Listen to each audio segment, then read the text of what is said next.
For expanding your bottle with heat and air, you're going to be primarily trying to get rid of all these different kind of lines in your bottle that came in the design of just how it is. So all bottles are different. Primarily, this is going to help first and foremost with expanding crushed bottles, which for some reason people like to do.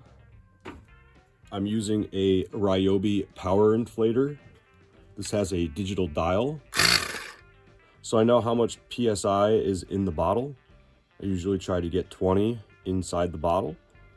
I have several different caps that I use as far as the insides are concerned. You can just get this one from a standard tire, whereas this one comes from eBay. First, we put our cap on. Some people like to spritz a little water inside their bottles, but it's not needed.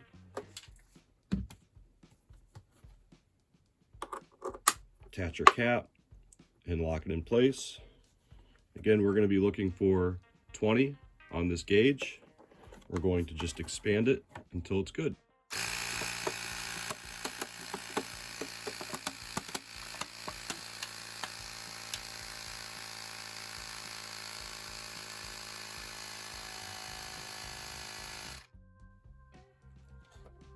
Try not to go over 20, as it might explode on you. So you'll hear how that's got air in it now. For this example, we're going to be using these 2 Coke bottles though. So I'm just going to expand this one more time with my other cap.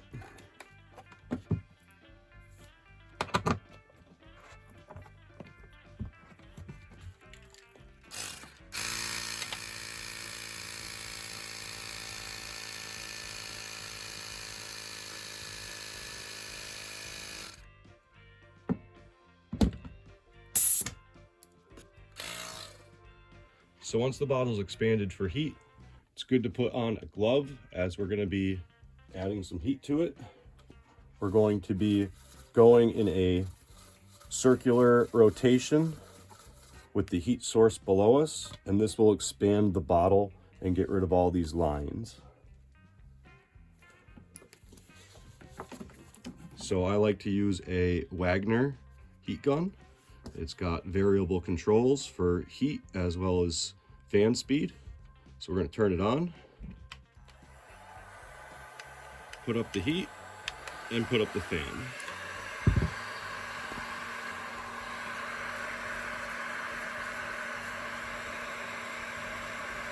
Just keep spinning, keep the heat over each one of the parts that needs to be expanded.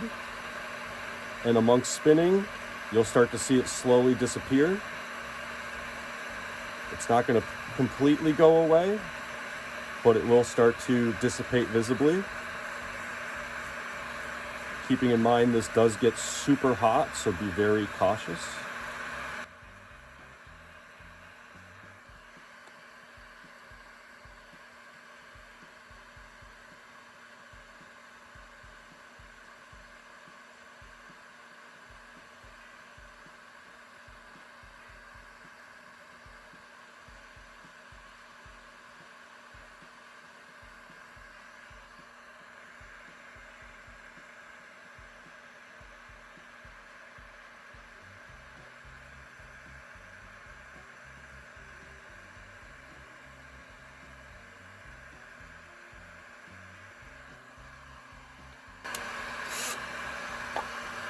Alternatively, you can use a drill. I like Ryobi. Just put the soda bottle in the drill, put it in place, and give it a spin.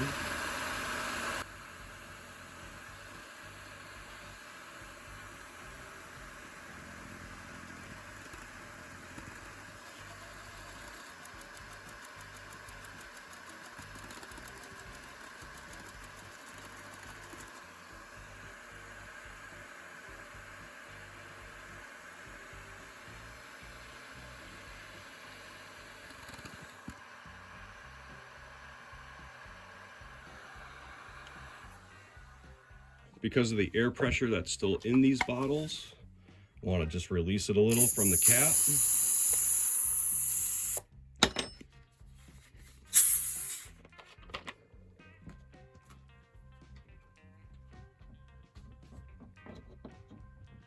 Again, just from the cap. This just releases some of the pressure so that it doesn't explode on you. But now comparing the two bottles, you can see the one on the right is the original. The one on the left is the one that we just added heat and compression to. So this just makes it easier to cut the bottle down into strips. Now you're not dealing with all these extra different lines and stuff that could get caught in between your bearings and cause a misaligned strip. Happy recreating.